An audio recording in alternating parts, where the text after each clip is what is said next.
Well, hello, everybody. Welcome to the first episode of the CVCS Podcast Network. My name is Mr. Jasper, and I am the educational technologist here at Capistrano Valley Christian Schools. And we are here this morning with our introductory episode to the first series that the CVCS Podcast Network is launching. This series is called New Worlds, and it is a reflection on dystopian fiction as envisioned by our wonderful English teacher, Mr. Mark Robertson. I'm actually joined this morning for this introductory episode by Mark, and we're going to talk a bit this morning about the podcast and about the story behind it and sort of his reflections on how the project has gone. And so, Mark, good morning. Good morning. Thank you for being here. I would love to have you start by just introducing yourself and a bit about your background, how you got into teaching and CVCS and English and all that kind of stuff. So tell us about yourself. Yeah, so I went to college intending to be a doctor and fell in love with English literature, found myself at Reynolds Hall at Westmont College quite often and took more and more classes and ended up with an English degree. After college, I fell in love, and my wife was a teacher, and we moved to Los Angeles, and I decided to go to school to become a teacher as well. Our first jobs, we took an adventure. We went to Colombia, taught there for 2 years, and then Brazil, where we taught for 3 years. And then we wanted to set up roots and build a community, ideally in Southern California. And luckily, I did get a job at Santa Margarita Catholic High School in Rancho Santa Margarita, California. And I worked there for about 5.5 years, and decided I wanted to find a learning community that aligned more closely with my values and what I see as my ministry as a teacher. And just by the grace of God, I found CVCS, and this is my 4th year, and I feel particular affinity to the current senior class who did this project because we've been at CVCS High School the same amount of time, and I feel like both that class and myself, in my role as an English teacher, have those roots that I was longing for while I lived abroad for 5 years and had a wonderful time at SMCHS in many regards, but never really felt rooted, never really felt it perfectly aligned with what I feel my gifts and resources are as an English teacher. So happy to be here. Yeah, that's awesome. Yeah. Can you tell us a bit about this project? And for audience members that have never read Brave New World, that includes me, can you tell us a bit about the book and how you've traditionally taught the book in the past? Yeah, so I've taught this book a number of years. I don't know that I could count, probably 6 or 7. And usually I've taught it trying to highlight some of the things that I think are relevant, but very traditionally, quizzes, essays, maybe a Socratic seminar here and there to allow the kids to voice their thoughts about what they're reading. But this year, I felt like I really wanted to revamp the curriculum and some of the learning tasks that I wanted my students to do. And as we were reading Brave New World and I was opening it up to discussion, the kids really seemed to light up when they thought about how relevant this novel was to their current world. While it was written or published in 1932, and here we are in 2022, so 90 years hence, that was a long time ago. This really just speaks to the nearly prophetic insight that Huxley had. Huxley also wanted to be in science, wanted to be a doctor, came from a family, had an incredible pedigree. In fact, his grandfather was called Darwin's bulldog. So he was the guy that really championed Charles Darwin's theory. And Huxley was going to be like his family, but then got a terrible eye disease and was more or less completely blind. But I think that challenge that he faced really forced him to go inward, and he had this incredibly rich interior life, imagination, and had this incredible insight about what the future might be like. Given the current state of technology, given the shifting of values that occurred at the beginning of the 20th century, he could really foresee some of the strange things that could happen if we continued to plunge forward with kind of these types of values. And in many ways, he was right. Yeah. I love you talking about the prophetic nature of Huxley and then you seeing your students like light up to those things and it being true that the world that Huxley is painting is still relatable 90 years later. Right. And probably many years after this is being recorded. Can you talk a bit about what the actual project this year then was? Like you had them do a podcast, and what were students like specifically required to do? And then as a result, what can our audience members like expect in future episodes? Yeah, so they were put in groups of 2. So every episode will be 2 students. And they were given a topic, and the topic kind of had a positive and a negative side. So one example is superficiality and depth. So the idea of a very superficial culture that's chasing transitory pleasures versus a culture versus an individual that's longing for a deeper encounter with truth, beauty, and goodness. So they were forced to reckon with those 2 kind of modes of being. The first mode of being represented pretty much in Brave New World. So comfort versus suffering. The society does everything it can to be as comfortable as possible. Promiscuity versus exclusivity or deep relationship is another example. And so they were given those kind of 2 sides to a coin.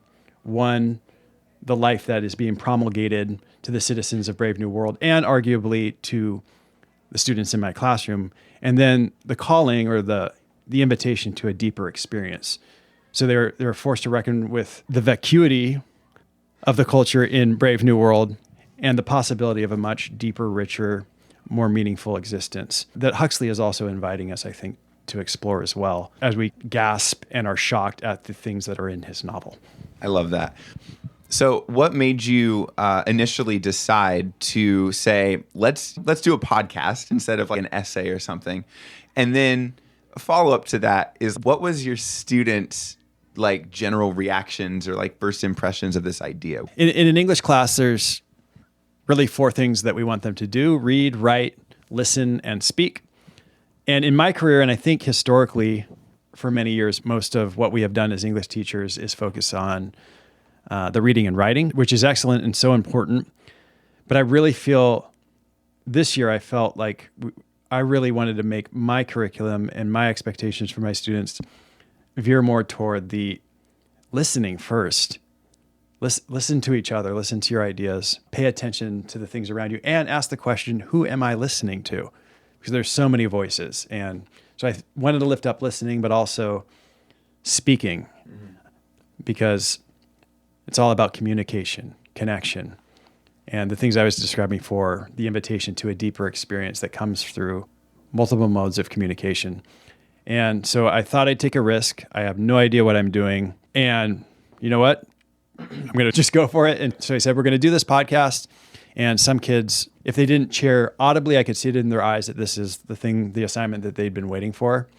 Other kids blanched and looked terrified and continued to be frustrated and a little bit scared as, for instance, they heard their voice being recorded and they got hung up on some of the technical difficulties that you, Joseph, helped us out with so much. So thank you. Yeah, absolutely. Yeah, I did get a chance to come into your class, probably about 5 or 6 times across the different periods. And it was awesome seeing, I think just my general takeaway was like there was fascination with this idea of doing a podcast. Like kids were really curious. And not every kid was excited about doing this, but every student that I observed was like, their interest was piqued and they were on board to try it. And that was super fun getting to work with them through like finding their voice and trying to be natural on a microphone and the editing, like all just the technicalities. That's the stuff that is actually the easiest part to figure out because you just learn that through some experience. But I could really see some of the kids, they got so excited when you talked to them about more the technical side of it, how to record, how to edit, how to create a quiet space, and just the little tricks of the trade you've learned. They thought that was, I could just see it in their eyes. That's such a cool, different way of thinking about how I can communicate my ideas. And I've never taught them. I've never really, some speaking tips, but I've never thought about those kind of nuts and bolts of how to make your voice known and heard in a world, like you said, with a million podcasts. There's a million podcasts. Yeah. There's literally a million podcasts out there. That's one of the biggest first points I told the students was like, you have to be unique. It's got to be something that you're passionate about. Like, you can't fake a podcast. Right. You really cannot fake a podcast and have it go well. And I do think that was like alluring for some students, and that brought them into this project in a deeper way to know that this is something that they get to be free to develop on their own and to make it uniquely theirs. That's an amazing part of this. To bring this back around, I want to ask you, what have you observed as the teacher, students specifically learning, and if there are any like particular challenges or triumphs that tended to come up a lot during this process? I heard things from students that I had no idea they were thinking or experiencing based on their writing, and perhaps a bit of shyness in class. So I think this format presents a unique opportunity to lift up voices that are a little more hesitant in class and in writing. So I think that was a cool thing to see. And then emotionally, the idea of hearing one's voice recorded, of taking a risk, being vulnerable, talking about real, and I would argue timely and serious issues. They don't know who their audience, we don't know who our audience is yet, sure, if we have one, but just the prospect of being heard by people who don't know you, and the idea of reckoning with the fact that, okay, I'm a Christian, what do I think about this? To some degree, I'm representing my community, CVCS. So how do I navigate all of these difficult issues that normally one doesn't encounter when, say, writing an essay or making a point in a class conversation? So they're having to ask these very cool 21st century questions about how do I make my mission, how do I make my voice, how do I make the things that are valuable to me known to the audience or the community that I hope to serve someday. So I think those questions are really cool questions that I didn't even think about that they would have to ask themselves. Yeah, absolutely. And I love that you mentioned like these are not questions that a lot of students would be asking themselves had they just gone through the motions of a typical English class. And there's no shame on that, but like through an essay, like that medium doesn't encourage the kind of reflection that doing a podcast evidently does. And that's a huge benefit that you're experiencing and that your students are experiencing. Yeah, let's be honest. I've been their audience, and maybe to some degree, they're in a Socratic seminar or discussion, they're concerned with how their peers perceive them, but it's not. Yeah, it's not the same as something like an employer or Western civilization hearing me. Yeah. Wrapping up here, I think you've already addressed this quite a bit, which has been great. But if you could specifically name, as a teacher, what have you learned facilitating this project? And is there anything that you would perhaps like change if you're going to do this again in the future, et cetera? Yeah, the first thing would be in my practice. It's very tempting as a teacher just to resurrect old ideas and old worksheets and things like that, because there are lots of demands on the time of a teacher, emotional demands, mental demands, time demands. So it's always tempting just to do what has been done before, not recreate the wheel. But I've just learned, gosh, when I am vulnerable and take risks, and I have great colleagues like you and super supportive English department and principal, why not take risks? It injects joy into the profession that sometimes can be stifled by routine. So I learned, keep taking risks to have fun in the profession.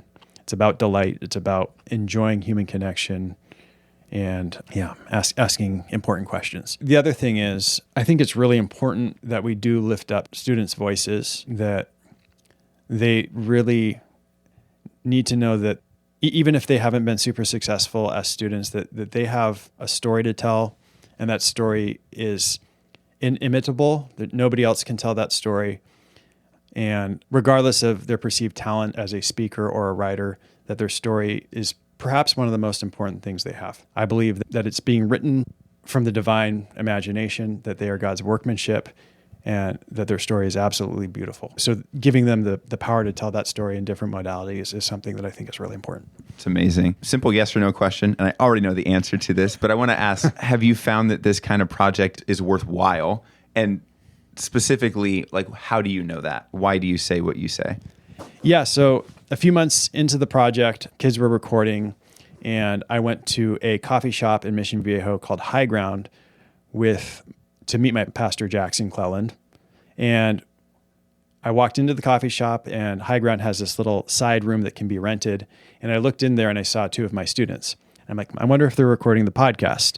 And so I looked more closely and I saw one of the Yeti mics that we have around here. And I'm like, yes, they are. And I got so stoked. And so I went out and I had coffee and a conversation with Pastor Jackson. And sure enough, Rocky and Rachel came out and they were just beaming, so excited to tell me that they had just recorded like 45 or 50 minutes. And so Pastor Jackson asked them, so what was it about? And they're like, it was about comfort and suffering in Brave New World. And they were smiling. And Jackson looked at me like, what? That's awesome. Yeah. And so at that moment I was like, yes, this is so cool. Here they are in their community. They're at a coffee shop. They're talking to each other about things that really matter to them. And it just felt like such great confirmation that, yeah, this was a really cool use of time in class. Such an amazing story. That is hilarious to me, but powerful. And like you said, a good indication that this is moving your students in a way that they have not been moved before by perhaps any part of their education in some ways. The last question, I want to break the, if you will, the confines of just our conversation with each other. Let's break the fourth wall and talk directly to our audience listening. What is your send off to the audience as they now anticipate listening to the actual student podcasts? What do you want your audience to get out of those podcasts? Yeah, so it's really tempting for my generation. I'm 41, so I guess I'm called a geriatric millennial. I don't know. It's like something in between Gen X and I don't know what I am. I don't really, align with any generation. Anyway, it's tempting for the generation that's advancing to look at the new generation and say, gosh, they're hopeless or they're totally distracted, et cetera, et cetera. So as you're listening, I want you to hear these students' hearts. They are thinking deeply. They know what they're up against, and they're longing for a deep encounter with truth, beauty, and goodness, and we see that. And like myself, they're complete amateurs at this, so they're finding their way. So grace there, but just, yes, listen to their hearts, that their hearts and their minds are aflame with excitement about the future, and they're ready to take on a very confusing and bizarre and difficult new world. Wonderful. That is an excellent way to wrap this up. And Mark, again, thank you for coming in to record this. And my pleasure. Thank you. For even just for setting up the project and embarking on this at all. We would not be here if not for your desire to innovate and try something new and experiment with your teaching. And thank you so much, Joseph, for taking the helm on this and for allowing me to be of service. Yeah, my pleasure. This is great. New Worlds is a production of the Capistrano Valley Christian Schools podcast network. Capistrano Valley Christian Schools is a Christian JK through 12 school in San Juan Capistrano, California. For more information, please visit cvcs.org. Finally, if you have any questions or comments about our podcasts, please email podcasts@cvcs.org. Thank you again so much for listening, and be sure to subscribe to the feed to stay up to date with us.